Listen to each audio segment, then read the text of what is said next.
Annie, a tall, steady nurse with a life shaped by quiet courage and small moments of grace, begins a journey that will carry her beyond the body and into a heaven where every life touches another in ways we can scarcely imagine.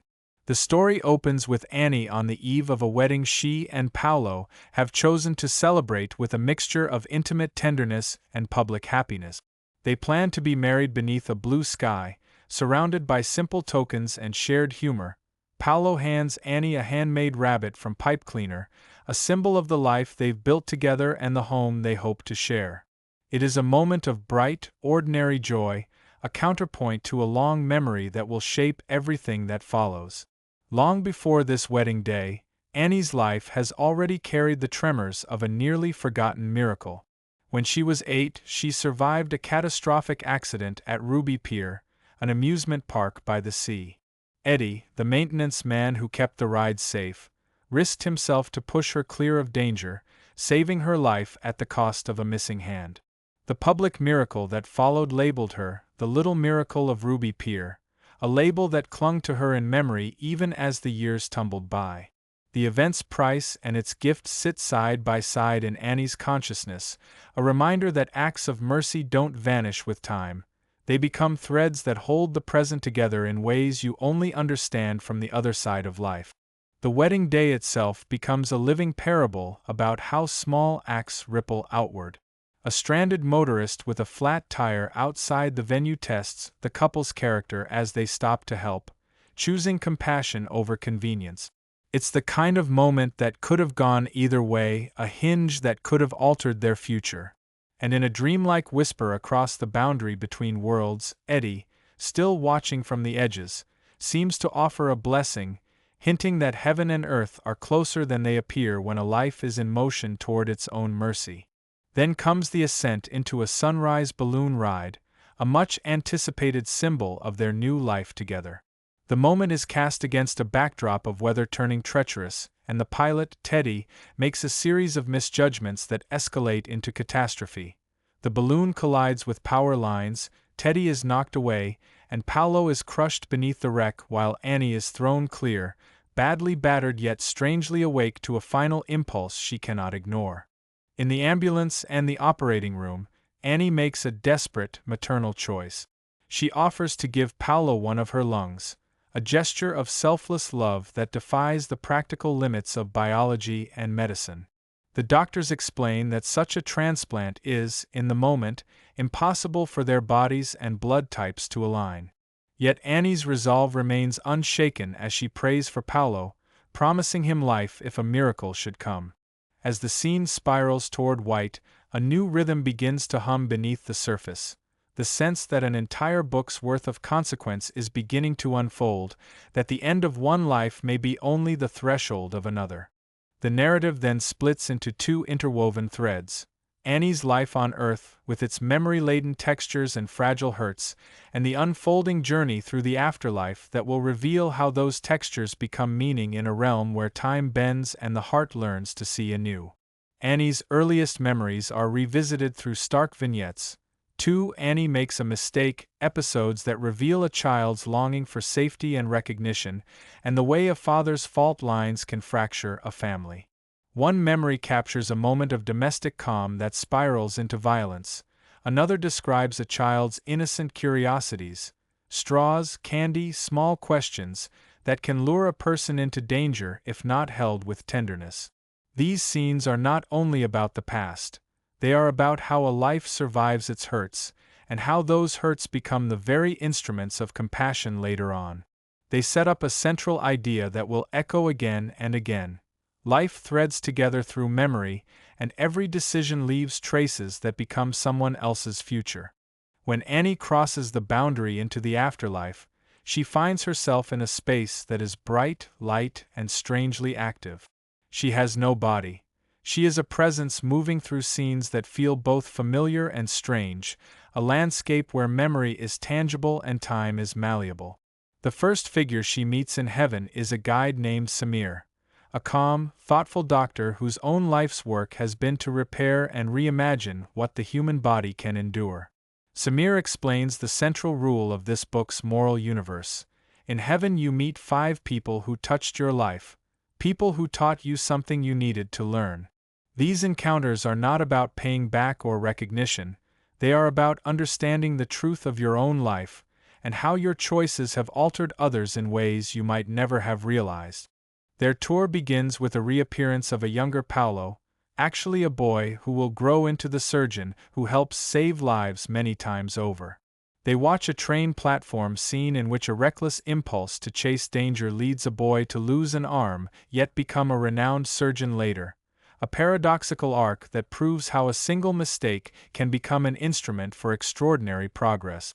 The boy's name isn't spoken in that moment, but his mother and father appear briefly in a hospital waiting room, cameras flashing as doctors celebrate a breakthrough in limb reattachment. Annie takes in the truth of this memory. The mistakes you make can become fuel for learning and invention in others, and sometimes the most costly acts of mercy you ever offer are the ones you never foresee. Another vignette follows a man named Tolbert, whose ordinary Sunday could easily slip into catastrophe through a string of small choices. The point is not doom but possibility.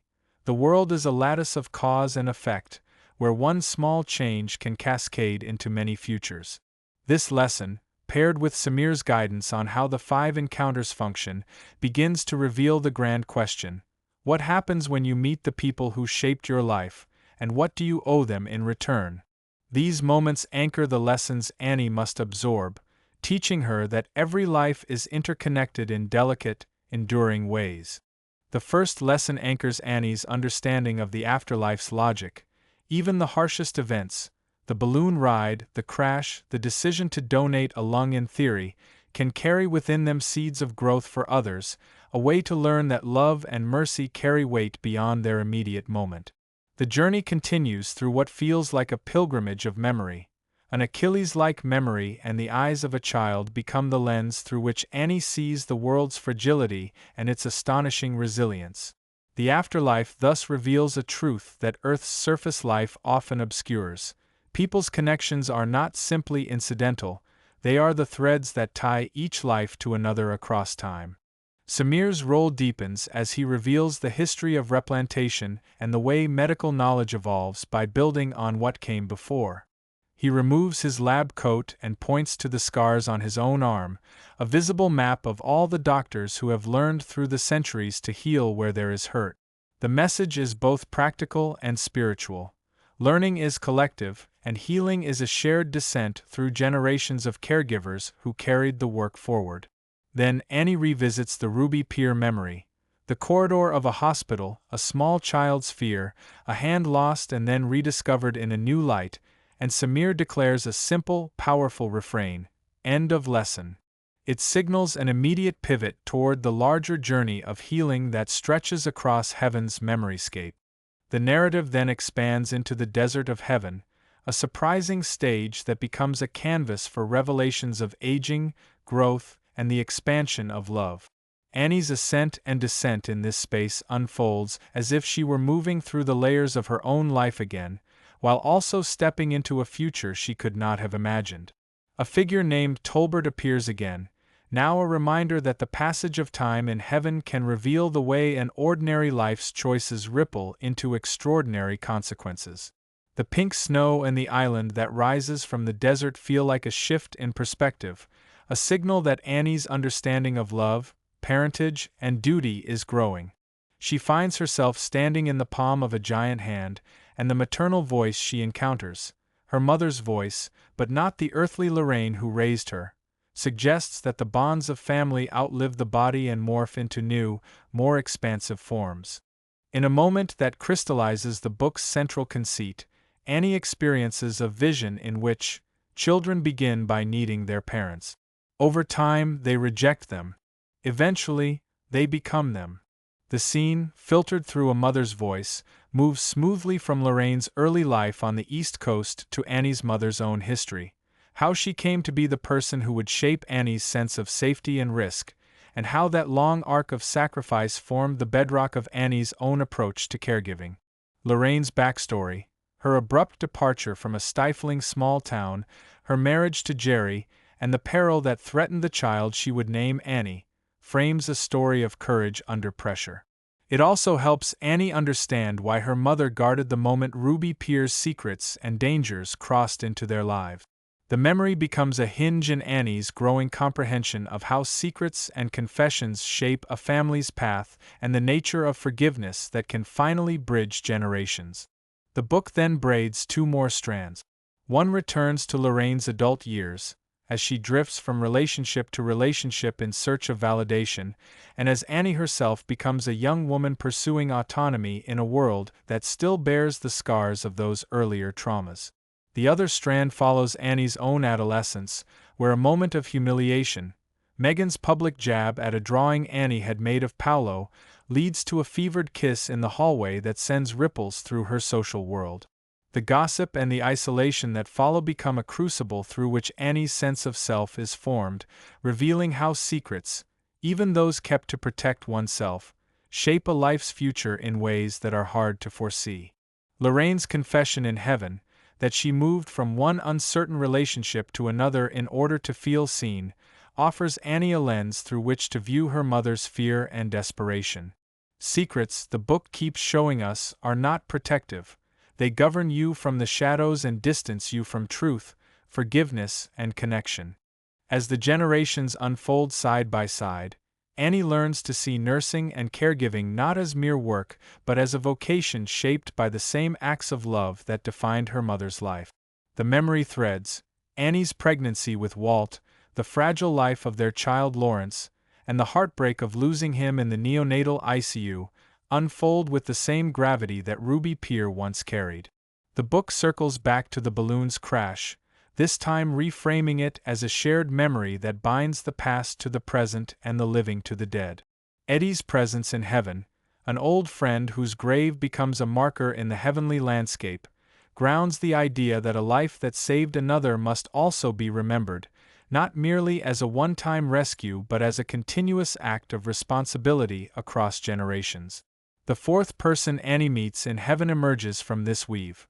The balloon operator who perished with Annie's husband in Ruby Pier's chaos steps into the light, greeting Annie with a memory of shared fate. It's not about blame or confession in a courtroom sense.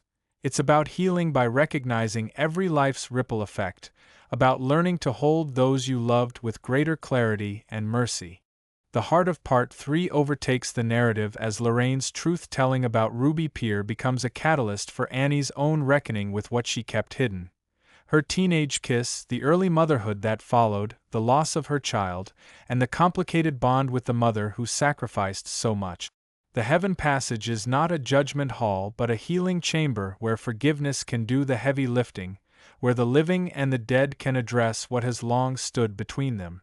When Annie finally speaks her truth and receives Lorraine's forgiveness, the two are able to voice what they have carried in silence for years: fear about a parent's decisions and how they shaped a child's life. The conversation is not merely about parental fault or maternal protection, it turns into a shared release, an acknowledgement that love can be complicated, that vulnerability is not weakness, and that healing requires seeing the other with new, perhaps more honest eyes.